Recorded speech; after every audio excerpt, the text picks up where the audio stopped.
Oh, yes, Tom, what would you like to talk about? Oi, Ilpa Archer. I must say nothing in this life is fair. Problem nowadays is I think people complain too much and don't do enough. Wow, Ben, your dad is so cool. Give me your phones. So look at this picture. This is the most important thing in the world. Nothing else is more important. I'm in no rush, but I'm sure that given time, I'm second to none. Only my father.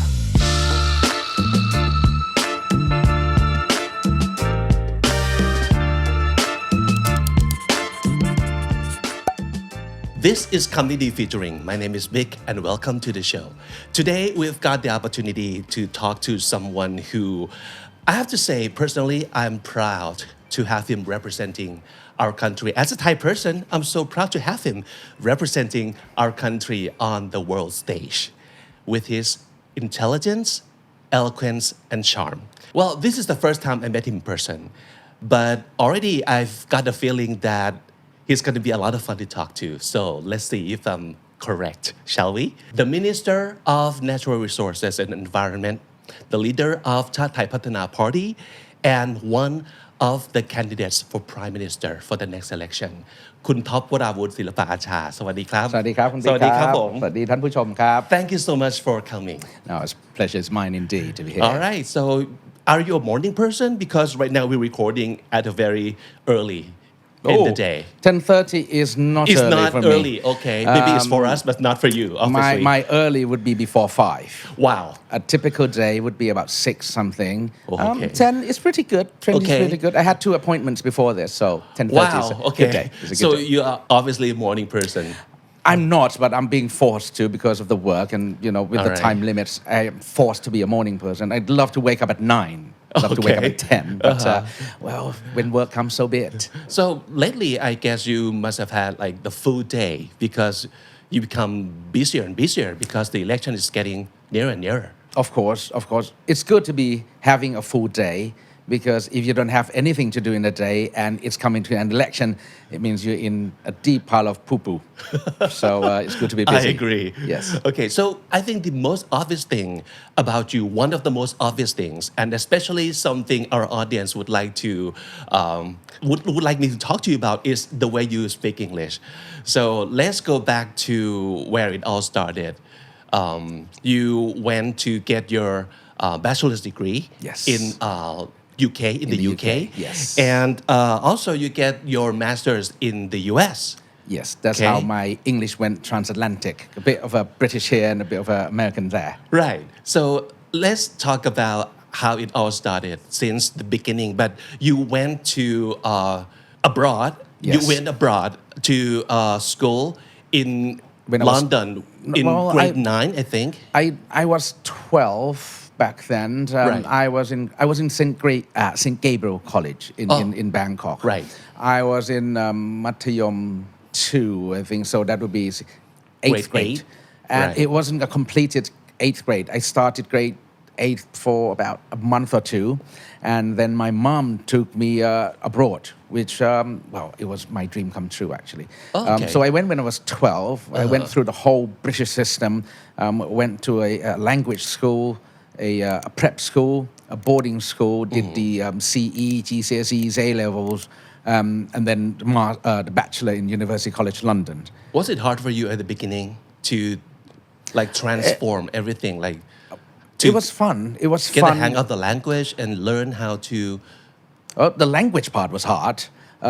To live abroad was fun for me because being in Thailand, being the son of my father, I didn't have much room to move about when I was in Thailand. So going abroad was really a freedom for me. So the way to live, the way of living is not too bad, but language, it was quite a bump. Yeah. Being a Thai person, and I must say, well, I'm sorry, my British friends, you guys were pretty mean to me when we were young. They picked on every single word. For example, in Thai, we don't put S at the end when it's plural. Right. I would be making mistakes like 2 chair, 6 table, or something like that. So they would be mocking me. They wouldn't say S. They wouldn't pronounce S with me. So my last name, for example, Silpa Archer, they would call me, Oi, Ilpa Archer. like that. It is like they would pick on me every single day. or like I had some pretty embarrassing moments. I couldn't distinguish the pronunciation between ch and sh. And back in the school, when we want to buy something, we don't use cash. We use a slip of paper. And that slip of paper, they called it a chit. Okay. chit, chit. All right. Now, I couldn't pronounce the word chit, chit. So I pronounce like it's shit. Yes, exactly. Yeah, And that caused a problem. And the whole room just burst out. I would queue up to get this chit, right? And I go up to my teacher and said, "Sir, a housemaster," and said, "Sir, can I have a no, blah blah blah, please?" And he said, "Top, toilet is that way." So it was pretty tough growing up in a boarding school, but it's only the first few years. The last few was spectacular. It was memorable. I remember the day we finished our sixth grade to go to university. We were in the chapel, singing the hymns and the psalms and everything, and we were crying. We were in tears. It was one of the best 5 years of my life. It was fun. And what's the biggest difference between going to school in the UK and going to school in the US? In the university, after like the university. undergrads I can't say for the boarding school wise because I'll have to talk to my sons and my daughter about it. But university wise, in England, it's a very conservative. You don't get to talk back then. I'm not sure what it is now. It was it seems like a few years ago, but it's like 30 years ago, my goodness me.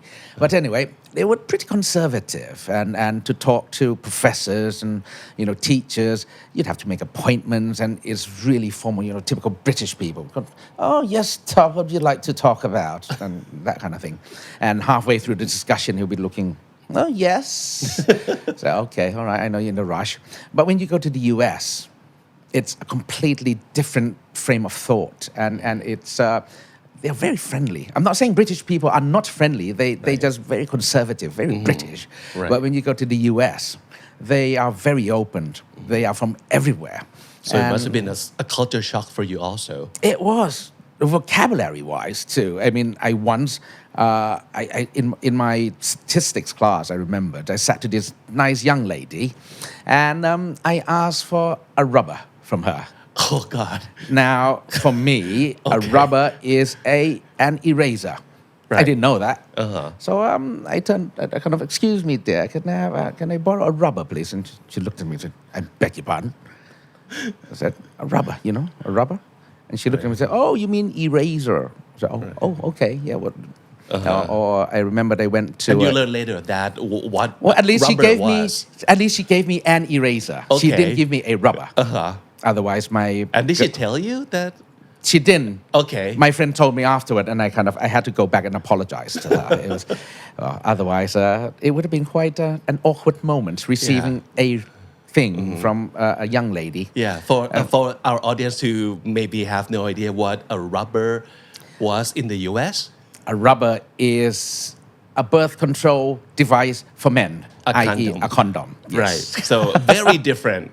It was very different from an eraser that I was asking for. Yes. And you learned that the hard way. It's a funny way. Yes. Funny way. I remember they went to a department store. I want to buy a torch, a flashlight. I see. And in England, we call it a torch. In the US, they called it a flashlight. So I went to ask the shop assistant and said, "Excuse me, can you tell me where to sell torch?" I said, "Oh, yes, please go to the camping section." So I went to the camping section and I said, "Can I have a torch, please?" And they gave me a torch, literally a stick with a huge thing at the end. Yeah. And I looked at it, a torch. I said, "Yeah, here's a torch." I said, "The one with the battery?" I said, "A torch with battery?" And then said, "Oh, you mean a flashlight?" I said, "Oh, yes, a flashlight." So those were a few funny moments. But then the best thing was that you get to live in a different environment, a different culture, and you learn to adapt. I was born in Thailand. I was raised in Thailand. I lived in the UK. I grew up in the UK. And then I finished in the US and come back to live in Thailand again. You get to know how they think, the different frame of mind of people. And I think it's quite an advantage. So those years of you spending in two countries like the US and the UK must have shaped you into you yourself right now. So how did it shape you? Well, character-wise or it just teaches me to be very open about things. For example, LGBT plus, I absolutely see no, how shall I say, no arguments in it. I just see another person. What's the problem? Why do we have to have LGBT plus? What's the issues here? Why should there be any difference? Or once a friend of mine told me that, Top, you know that you're a feminist? I said, what? I mean, because for me, working with a lady or female, I've got no problem with that neither. I respect everyone. I mean, after all, I've got 3 great ladies in my life. I've got my mom, my sister, and of course, my dear commander at home, my wife. So I've got no problem with female. The only problem is that they tend to overpower me, you see. But I just see everyone as an individual. And I think that's a big advantage because I don't see the difference. And it just teaches me to understand how the European thinks, how the American and different parts of the world learns to appreciate and be the citizen of the world, not just in ASEAN or in Asia or Thai, to that matter. So for the issue of equal marriage in Thailand that we have right now, I guess you must have been like, I see no argument here. Why do we have to talk about this? I agree with that. However, but when it comes to legislation, there are like finer points. For example, the rights or inheritance or the prefix, the suffix, the nitty-gritty about it. There are other factors. But the gist of it, the actual 2 individuals getting married, be it a man or a male and a male. I'd rather use male and female because nowadays there's no more wife and husband. There are so many words for it. There's about 14 genders, if I'm not mistaken. Yeah. It's like and counting. I think. Counting. Yeah. Like this LGBTQA, Right. So I just see them as 2 individuals getting married. If 2 people want to spend the rest of their lives together, so be it. Why should anyone be concerned? I mean, some of my cousins are LGBT. Many of my good friends are LGBT, and they're very good people.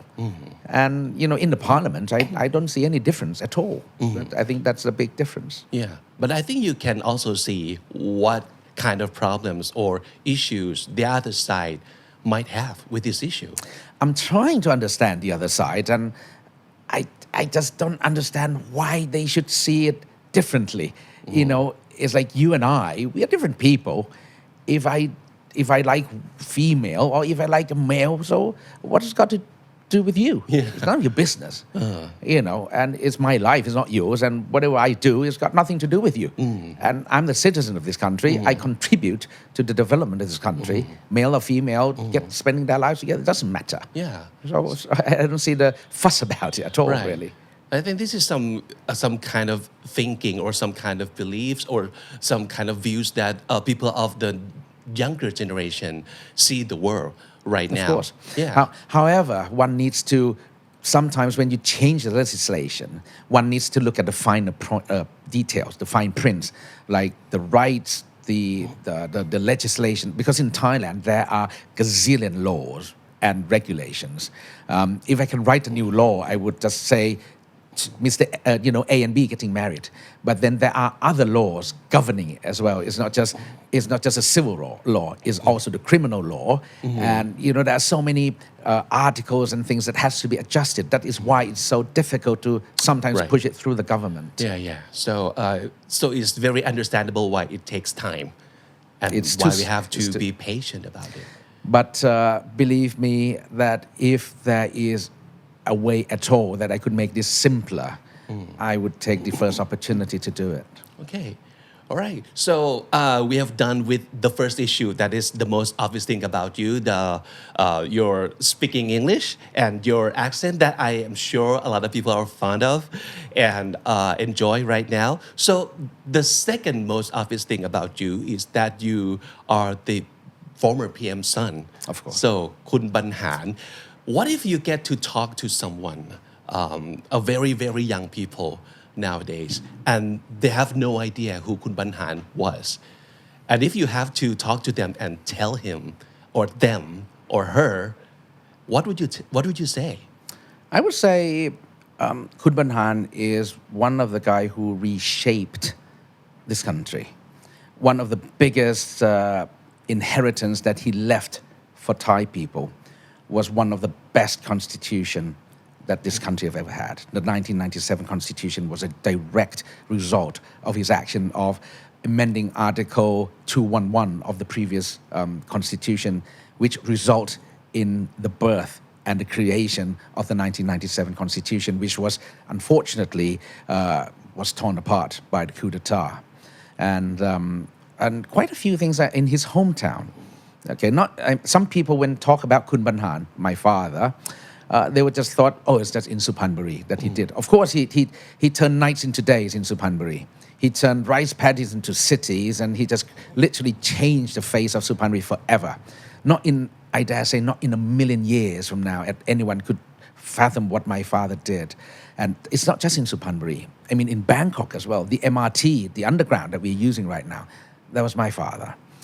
Even the elevated road from Barom Ratchanani, from Ping Klau to Nakhon Pathom, that was a result of my father taking a direct wish from his late Majesty King Rama IX and translate that into the actual work. Or even the ring road around Phuket. Many of us has been around Phuket. The road around the island of Phuket was his doing. And many roads down south. I mean, my father did tremendous amount of infrastructure for the country. But then again, it's been almost 7 years that he passed away.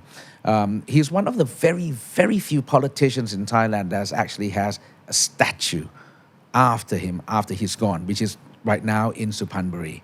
And not many people has a statue made when they're gone. So that statue is a constant reminder, not just to me, but to everyone, that the only way to have an immortal life is to do good when you're alive.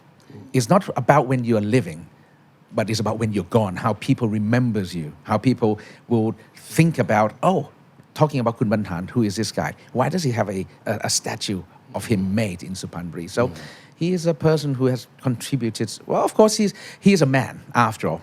He's got the pros and cons. He's not all saint. There's also, the good and the bad. But if one always talk about the bad, then there's no good in this country. And that's the man Kun Banhan, my father, was. And what was he like as a person or as a father to you? He's a genius. And it's not very easy to live with a genius. I bet. He is very decisive. He's the kindest person, but the way he delivers his words can be very harsh, especially to the only son. I'm the only son. And when he realized that the living being inside my mom's tummy, is a boy, I think all my life was planned ahead of me. And he was very strict with me. When I was young, when I grew up, especially when I took on the political path, he was very, very strict. I didn't understand back then why. But now it's crystal clear. So, well, it certainly has been a privilege. It certainly was an honor being the son of my dad. And what do you miss most about him? I miss the fact that I misunderstood him. I miss the fact that I should have absorbed more when he was alive.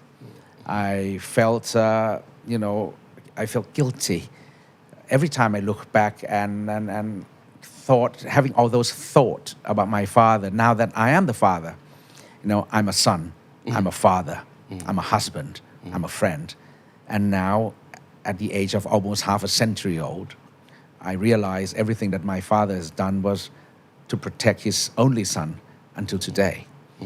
And the only regrets I had was I didn't get a chance to say, I love you, really love you, and appreciated what he did. I'm sure he knows. Sure he knows. I hope so, Dad. So, yeah, you're a former PM son, and there's this word flying around, pretty trending, Nepo Baby. So, nepotism baby. And technically, you're one, right? I must admit, when I read the question, So you pronounce it Nepo, right? Nepo, yeah. Nepo baby. I've never heard of this word before. Oh, really? I had Okay. to look it up. Yeah. I mean, okay, it's one of the new words I learned today too. But All right. I've never realized before what a Nepo baby is. And okay, of course, I'm one. Yeah. So did you have it easy or did you have it hard as a Nepo baby? Well, as I mentioned earlier, as the only son and the youngest son, I had the toughest. And being the son of Kun Banhan, the son of a former prime minister, there were many restrictions. There were many privileges, that I enjoyed. But then there were also many restrictions, many limitations that I can or I should not can, but what I should or what I shouldn't do. Right. And as a teenager or as a young boy, I didn't understand it back then. But until today, I realize that being a Nepo baby, there's nothing wrong with it. You should actually embrace it. You should embrace the fact that you were born with the opportunity. You were given a chance where millions of people are trying to get hold of. So every single minute, every single second that you are breathing, maximize it, use it to the best of your ability. And in my case, I'm going to put it for the betterment of my country, for our country. Yeah. Every breath that I take, every step that I take is going to be for Thailand. And of course, there's another side of the argument that you could have it so hard in spite of all the opportunities that you get or given to, you have a whole lot of pressure. A lot of people who are Nepo babies feel like they even have to do better and they can't just be as good as your parents, but they have to be better because there's a huge expectations of them. I have given up the idea about winning over my dad or being greater than my dad long ago because the pinnacle of a political career is a prime minister. You can't get any higher than that. And I think being a son of a prime minister is even greater than being the prime minister itself because, I'm the only one who can argue with the prime minister, technically. Yeah. And I think it's undeniable that there's a tremendous amount of pressure on me, even today. An election is coming up. People would be asking, will he survive? This question, there are sets of questions since last election. One, will he survive without his father? Two, will Suphanburi remains a solid, one-party province? Three, if he managed to keep Suphanburi as a whole, how will he be able to keep the party running as a whole? Will he get how many MPs, how many seats will he get? And will he be able to join with the coalition or will he end up kicked out and being in the opposition? And if he gets into the coalition, will he be given a good ministry, a good portfolio? Or will he be thrown sideways just to be in the coalition? If he's a minister, will he be able to work like his father? Or will he be the forgotten world minister? No one knows about him. Will he be able to perform? Will he be able to win the hearts and mind of the civil servants in the ministry? Will he be able to shine? Those are the questions that people would compare. Oh, because his father did this, because his father did that. Will he be able to match? There's no way I'll be able to match my father. I mean, I've been a leader of a party for less than 6 months. My father was a leader of a party for decades. My father was in politics for 40 years. I started my political career fully after my dad's gone since 2019. So it's only been a few years. I'm in no rush, but I'm sure that given time, I'm second to none. Only my father. You're going to have a long way to go in the future too. Oh, I have no rush. Yeah. Time is on my side. I have a long way to go. The road is going to be tough. The climb is going to be hard. But, well, rest assured that I will climb it. No matter how steep, how high the mountain is, I will climb it. No matter what Mother Nature throws at me or whatever the political career throws at me, I will survive. So political is your one and only choice, is the one thing, the only thing that you have seen yourself going on this path.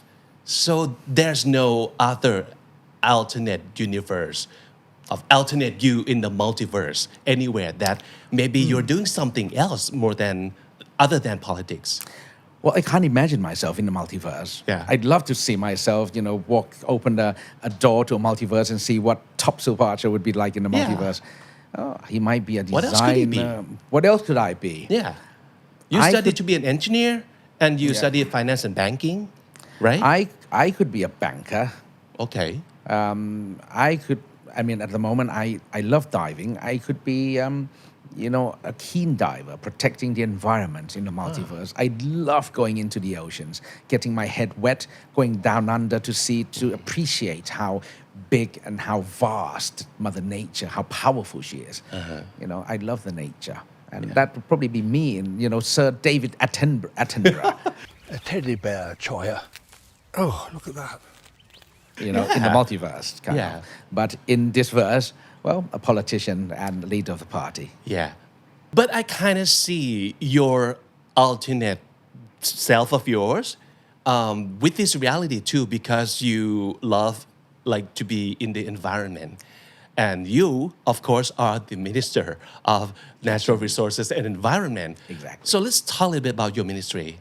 From what we research, your ministry, among others, is one that receive not a huge budget. No. But the issue of the environment is so big right now and very pressing. Do you think that's fair that you have to work with not the biggest budget with the most pressing matter? I must say nothing in this life is fair. And there's no point whining about it, complaining about it. It doesn't matter how much budget I get. What matters is that with the budget I get, how much I can make progress for the ministry with the budget that I've got. Complaining about it, whining about it, they're not going to give you more money. So just keep your mouth shut and bite the bullets, keep your mouth closed and just get on with your work. You have work to do, so do it. And hopefully, if people see that you work hard enough and give you more money for the budget, then so be it. That's how you get more. That's how you get more. So by complaining, you're not going to get anywhere with it. I am the only minister in this cabinet that have traveled 76 provinces in Thailand. I spent 1 year and 8 months from the 10th of July 2019 until 21st of March 2021 to travel 76 provinces. And not just 76 trips. I took like almost 150 trips. Some of the provinces I visited 3 times, 10 times, 20 times. I went to the highest point in Thailand, in Doi Intanon, to inspect. I walked through the forest, inspecting forest fire for 4.5 hours. I dived to the deep part of Thailand, 40 meters down below in Similan Island to inspect. I did everything because I want to see with my own eyes. I want to get my hands down to the nuts and bolts to see how our rangers are performing and living and doing. So I know how they feel. On the World Rangers Day, I trek into the woods for about 3 hours, carrying the backpack of our rangers, weighed like 17 kilos. Wow. I managed to walk only about 1.5 kilometers with that backpack before I said, mate, come and take it. I can't take it anymore. I want to feel how they feel. And it's so that's why I said it doesn't matter how much budget you get, just get on with it. Stop complaining. The problem nowadays is I think people complain too much and don't do enough. So let's do more and talk less. Then you get work done. Then you get Thailand moving. From all of your trips, what have you seen? What kind of problems do we have? How big of a trouble are we in? And what can we do about it? How big of a trouble are we are in is that in 10 years from now, if we don't transform the way we think, transform the way we do things, not just in the environmental side, in agricultural side, transportation side, energy side, every single dimensions of Thailand, if we don't change to address the climate change issues, Thailand will not be here. The rise of the sea level, if we don't do something about it, the shoreline of Thailand, of Bangkok, of the Central Plain, is not going to be in Chonburi or in Bang Khun Tien around that anymore. people said if the sea level rises by another 48 or 50 centimeters, the beaches in Thailand will be in Saraburi. Wow. That's by the end of this century. So if you don't do anything about it now, Thailand would lose our competitive edge in terms of dealing with other countries because nowadays environmental factors are being used as a non-tariff measures when you trade with other countries. So we really do have to change. That is the problem we are in. But the most challenging task is not to change. The most challenging task is to get people to realize first how much of a trouble we are in and how much of a trouble we will be in if we do not change, if we do not transform the way we think. Now, fortunately, the private sectors, large companies, they are really active about it right now. So we are okay. Well, we are getting there. Yeah. Getting there. So it's up here. You have to change the That way is- you think and see the world. That is the most important thing. Right. Yes. And after they realize, because a lot of people have raised awareness, and I think we have done a pretty good job raising awareness around here Yes. lately. And what's going to happen after everybody's aware? So do we have the tools or the measure that they can work with and put it into reality? Well, when we talk about climate change, saving the world, environment, that kind of thing, don't ask this is going to sound like the US, don't ask what the country can do for you, but what you can do for the country. But don't look at the picture yet. Don't be worried about what the government's going to do, blah, blah, blah. Just think about what you're going to do today. You wake up this morning, are you going to use a water bottle? Or are you going to use one of those, PET bottles and just throw it away? You go into 7-Eleven, are you going to have your own bag? Or are you going to use a single-use plastic bags? When you throw away your rubbish in your home, are you going to start separating? You don't have to, have 5 bins in your home. I mean, like me, I've got 3. Right. I've got a recyclable one, which I throw away like papers, cans, glass, bottles. I've got general waste, and I've got organic waste, which, I put into this machine and churned out into a fertilizer. Right. So just that simple tasks, if you can do it at home, if you can persuade your neighbor to the left and to the right to do it, and you can transform the community to be like that, that would certainly save a lot of rubbish in this country. It would, in the way, reduce the amount of greenhouse gas being emitted, reduce the amount of new, fresh, raw material being extracted from Mother Nature, and hence prolong the life of this world a little more. So start small.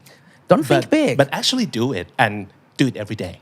Because people always ask, what's the government policy in this, blah, blah, blah. Okay, we have policies like a plastic roadmap plan.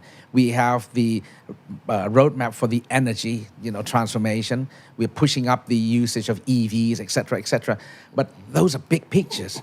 The smaller pictures, like what you do this morning when you wake up.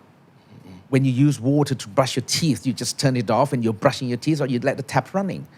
When you having a shower, do you turn the shower off when you soaping up? Do you use water bottle? Do you share the road? Do you use public transportation? Do you service your car?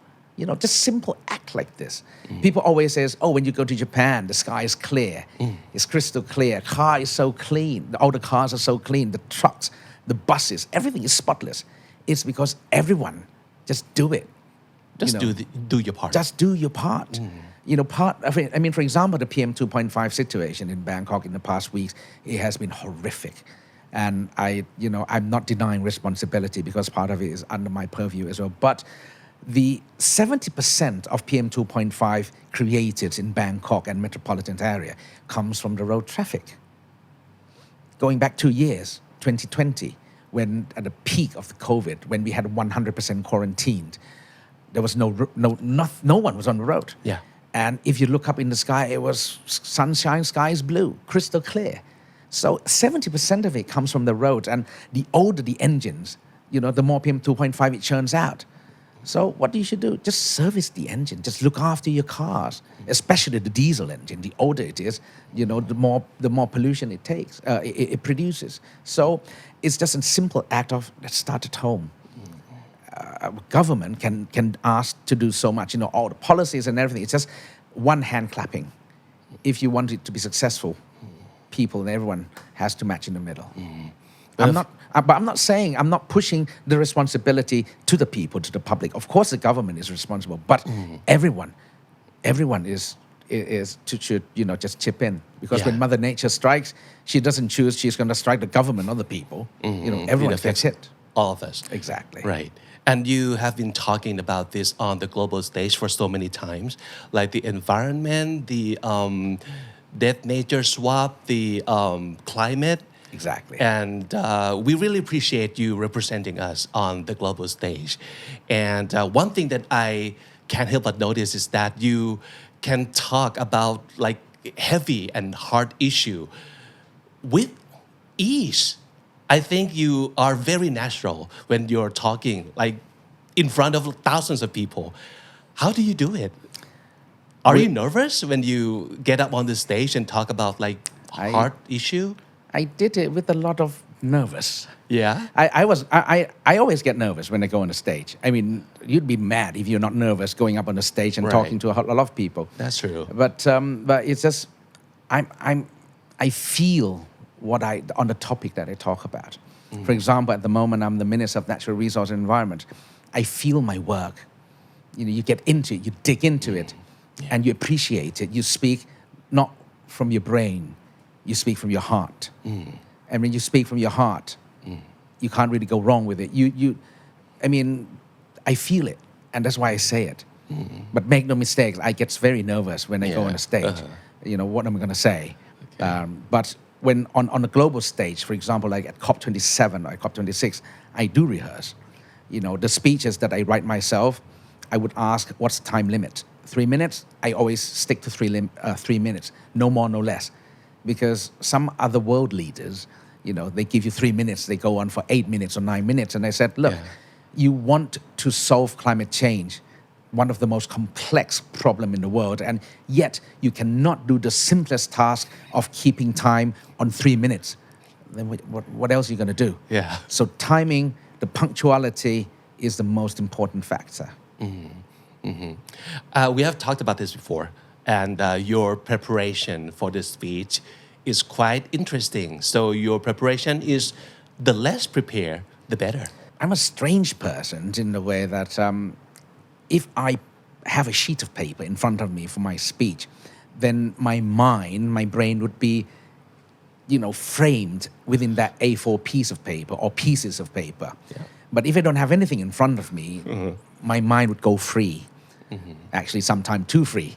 It went, on a multiverse, and I have to find a way back to the current verse. But in a way, I'm lucky that I can somehow navigate my way back to the main body of my speech. But I read a lot. I watch a lot of movies too. I love watching movies, action movies, and I like listening to speeches in the movies, like in the presidential speech, etc. Because they do big words. Right. And they have like kind of sentimental words, that kind of thing. And I just like mimicking them and remember them to use it in the real life. Oh, that's how you practice. That's how I practice from the best, from the greatest of... From the movies. Yeah.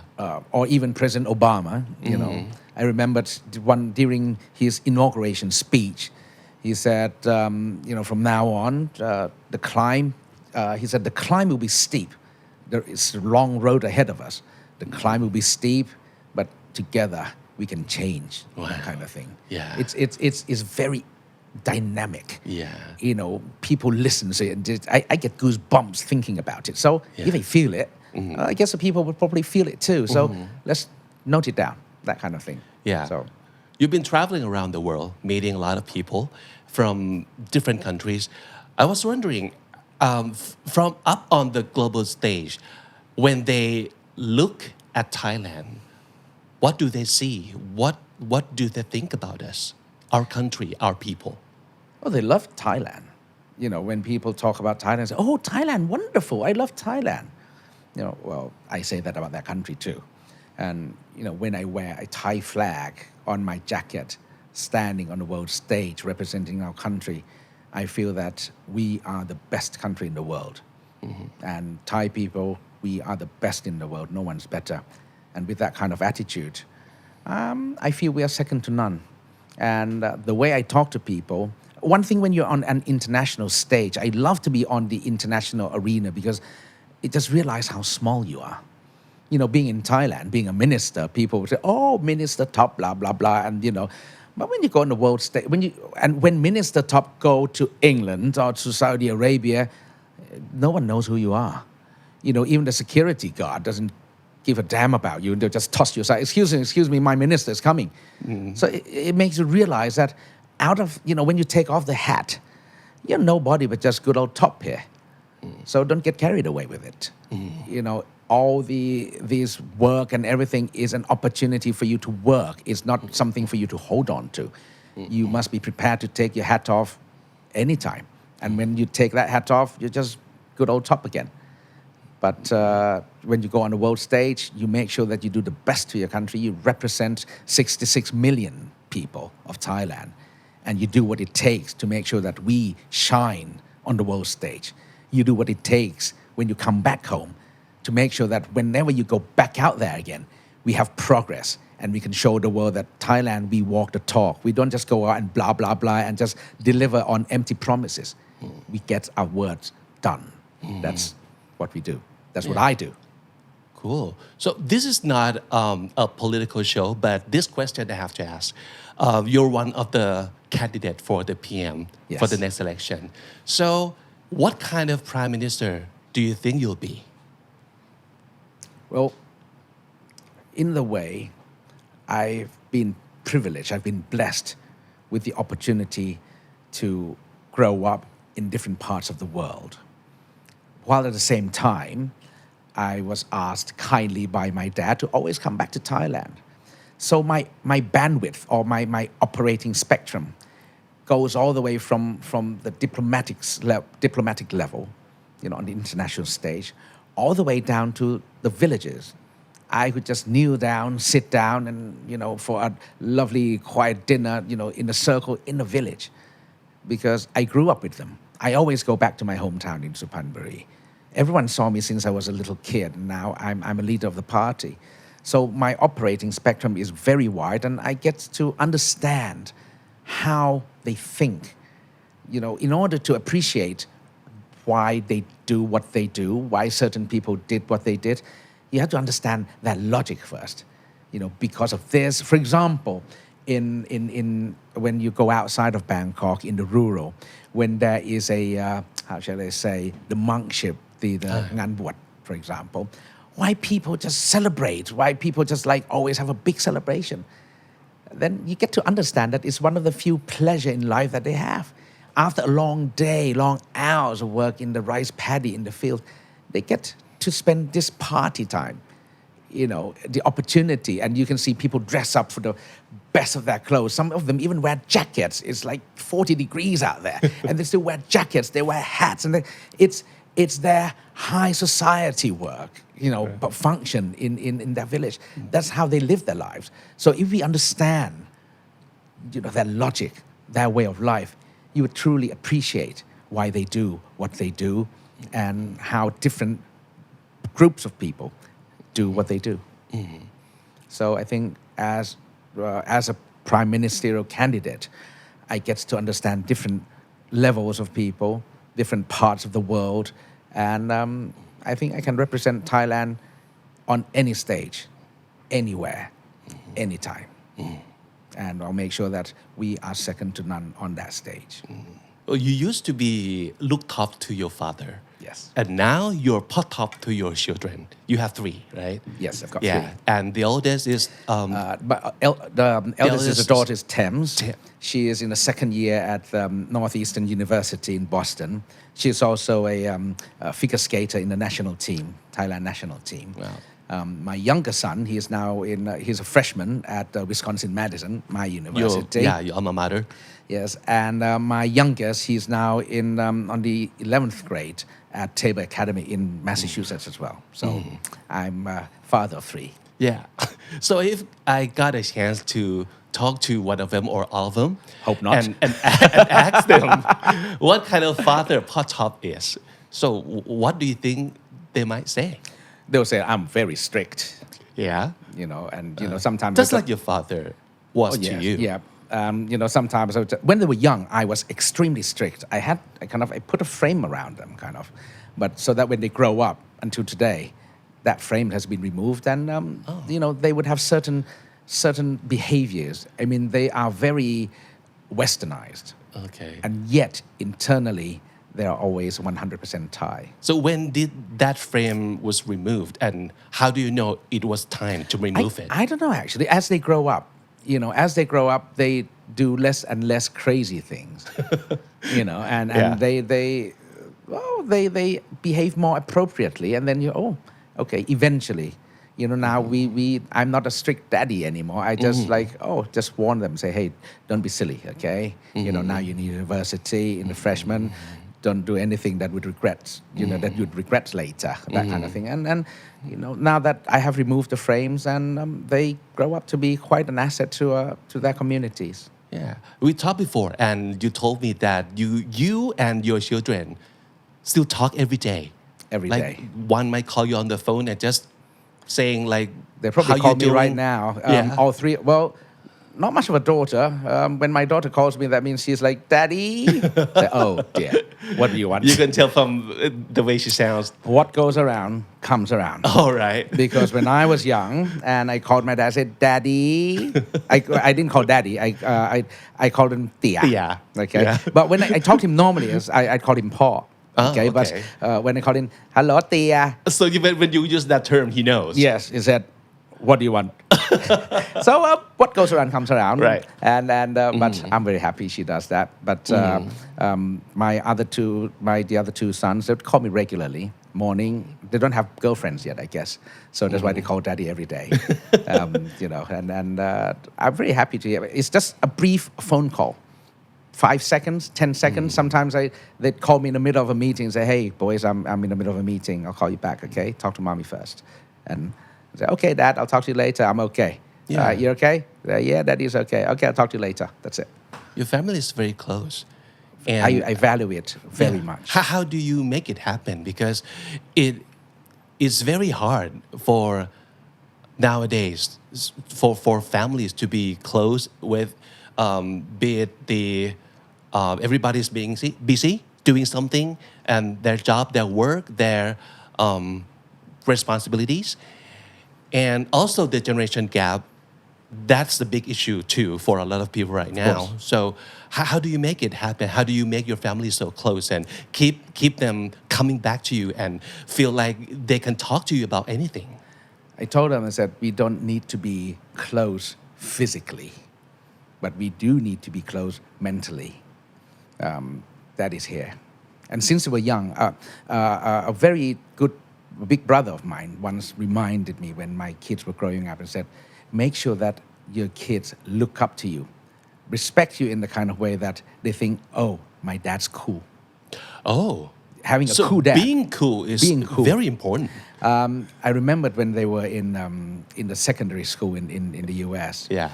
I would wear like Babes, Off-White, Yeezy to school, and his friends would look at me kind of head to toe and say, wow, Ben, your dad is so cool. They even came up to me and say, hey, how are you? And kind of do this, yo, what's up, you know. And so my kids would say, Dad, next time you come, wear this one, wear this, okay? And when I buy a new jacket, I say, hey guys, look what I bought. I say, wow, Dad, Supreme, oh, this is so cool. Can you wear this? It is so huge in their world to have a cool dad. It's big. And right. Not a dad where I say, oh, Dad, can you hide somewhere, And his friends say, oh, I wish I've got a dad as cool as yours. And, wow. So as they grow up, they feel that, okay, we're close. Okay. And if they have problems, they would talk. Some problems, they would talk with Daddy. Some problems, they would talk with Mommy. They know that if there are troubles, talk to Daddy. Everyday complaints, go to Mommy department, that kind of thing. So, and since they were young, we would be having dinner together, having meals together, and I would always remind them that, look at this picture. This is the most important thing in the world. Nothing else is more important. Okay, the whole world can go Armageddon, but we are here. And as we grow older, we'd have less and less time together. So the most precious time is when we all are together. And one of the conditions when we're all together is I'll go like this. give me your phones. So I would collect all their phones with me. Yeah. And the only person I couldn't collect from was from my wife because she has a very busy work. Of course, I respect her work. Yeah. Because if I don't respect her work, then climate change would be an issue. Climate change, even worse than this one that we're having. Yes. Anyway. So Kun Ge, your wife, is she also a cool mom? She to is your a very children? cool mom. Yeah. So how so? When she goes abroad with the kids, people would say, "Oh," they wouldn't believe that she's mom. She's a mom. When she goes to a restaurant, ordered a bottle of wine, they would ask for her ID. She was so pleased and said, "Oh gosh, makes me feel really bad." Yeah. And she liked dressing up, and she's pretty cool. She's got taste. She works very hard, and she's very cool too. And so whenever we go together, our whole family is like having fun and all that. And she's a council member of International Skating Union at the moment. Wow. So she works the world. I mean, at one stage, I told my kids, say, "Hey guys, your dad just served this country. I serve 66 million people. I serve, the people of this country. But your mom, she served the world. She looks after the world. So you're having one hell of a mom. Be good to her." That kind of thing. So, that's my wife. She's one hell of a lady. Yeah. And don't get her angry though. She's also one hell of a wife too. But I'm so lucky to have her with me. So you're in your last year of your 40s. Oh, yes. Yes, indeed. Anything else that you have a dream for that you want to achieve? Or how do you see your next decades to be like? My next decade is to be able to rebuild Chathai Patana Party to where it once was. I will not let people say his dad's greatness was crushed during his time. I will not let that happen. So with my two hands and my 2 feet, I will go to the sun and the moon and make sure that Chathai Patana Party becomes great again. It won't happen tomorrow. It won't happen the next election, not even 5 years from now. But I will make it happen. Before I go down, before the end of my time, I will make sure that the son of my father can inherit the political party and make it great again. Of course, there will be so many criticism, I mean, a lot of people online probably don't like me, and there'll be a lot of comments, this and that. But as a son and as a father, I'm going to prove to my dad, and I'm going to prove to my son that, well, I make it happen and I continue my father's legacy. Any other goal outside of the political arena that you want to achieve? I want to see the success of my kids and have a very happy family, be able to look after my family the way my father looked after us. Have a good life while at the same time serve the country. My ultimate goal is to be able to serve the country, put my knowledge, my ability to good use, to do something so that the day when I'm gone, people don't light the fireworks, say, "Oh, great, he's dead," that kind of thing, Is there anything that you want people to know about you that you think they don't know right now? Well, I think before judging anyone, don't judge the book by its cover. So I'm sure a lot of people don't like me. There are some people probably like me too. But, thank you for those who, appreciates what I'm doing. But for those who doesn't really get to know me yet, read a bit more, look a bit more, or come and talk to me.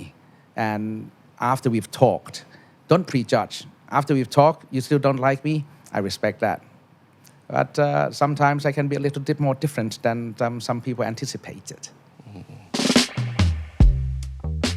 คุณท็อปครับ What is your most favorite word, English word of all time? I must say the word perseverance. Perseverance. Because it's something that I use every day and I remind myself every day, and I think I will be using it until the day I die. And I only appreciate the magnitude of this word only after my father passed away 7 years ago. So perseverance is what keeps one going. What is the new English word that you have just learned? Apart from Nepo, paleontology. I gave a speech about paleontology last year. I didn't have a clue what it was about. I asked someone to translate it in Thai for me. Makes it even worse. You know, a Thai translation of paleontology is Ban Pa Chi Win, which is even more complex, but it's all about, it's so significant because it studies the evolution of the world, the extinctions, the series of extinctions, and how mankind has survived until today and might not survive until the next century.